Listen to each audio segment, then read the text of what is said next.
Hey there, it's Dr. Maria Rothenberger from the Miracles Happen Fertility Center at drmariarothenberger.com. This is week 26, unbelievably, of the Compassion series that I'm doing in 2020, and what a year for it.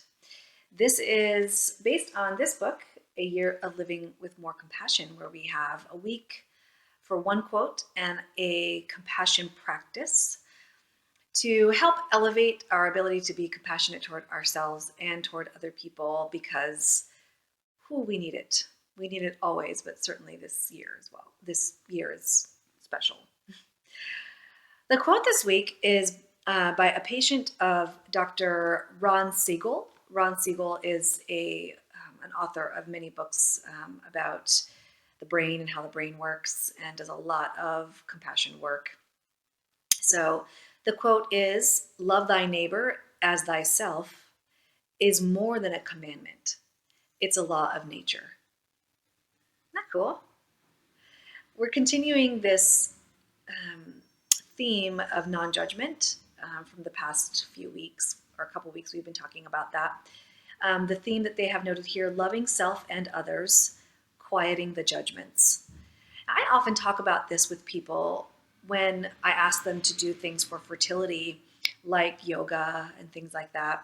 A lot of times people will compare themselves to other people. Most of the time we do. All of us do, including myself.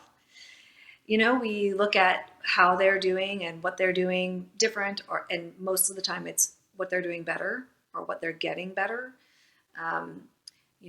Keeping up with the Joneses vibe, right? Especially in the fertility world, they're on their second baby. I haven't even had one. I've been trying longer. Things like that. When I ask them to do like yoga and things like that, I ask them to pay attention to themselves week after week or class after class. How are you doing compared to you? And that is a much easier way of being in the world. There's a story by Wayne Dyer. I talked about him in the Mother Teresa quote. I think that was week 24. This is a different story. He talks about he was in a college class, and he was there on the final day for the final exam.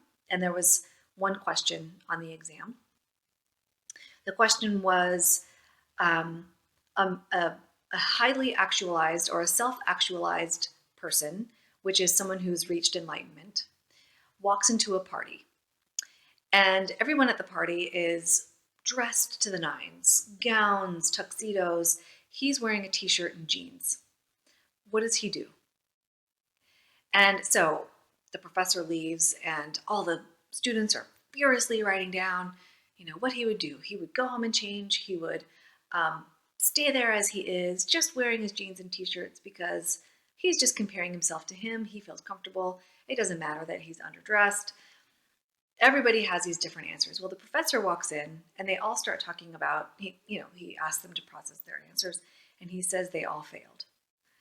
And he says there are 3 words that are the answer for this question. He wouldn't notice. He wouldn't notice that everybody else was dressed to the nines and he wasn't. He's just being him. And there really is a complete acceptance of how other people are, how other people are dressed, how other people are being. A total acceptance, no need to change oneself. Total acceptance of self and acceptance of others, just non-judgment. That is an enlightened being. That is a self-actualized being. So, how do we move toward that ourselves? Hopefully you have done the first 6 months of this compassion series, then you're already on your way. But we all have more work to do, right? I know I have a lot of work to do. So the compassion practice for this week is called letting go of comparisons. First, reflect on recent moments when your mind made comparisons between yourself and others. Note the qualities or criteria that caught your attention, such as wealth, strength, intelligence, attractiveness, generosity, caring, etc. Now reflect on why these qualities are important to you. Where did you learn that they mattered? When did you first start using them as criteria to evaluate yourself or others? Finally, imagine what your life would be like if you could fully accept yourself and others, regardless of how they ranked according to these criteria. Let yourself try to live with the awareness that judgments don't actually matter. That is the compassion practice for this week. May you use it well. And until next week, take care.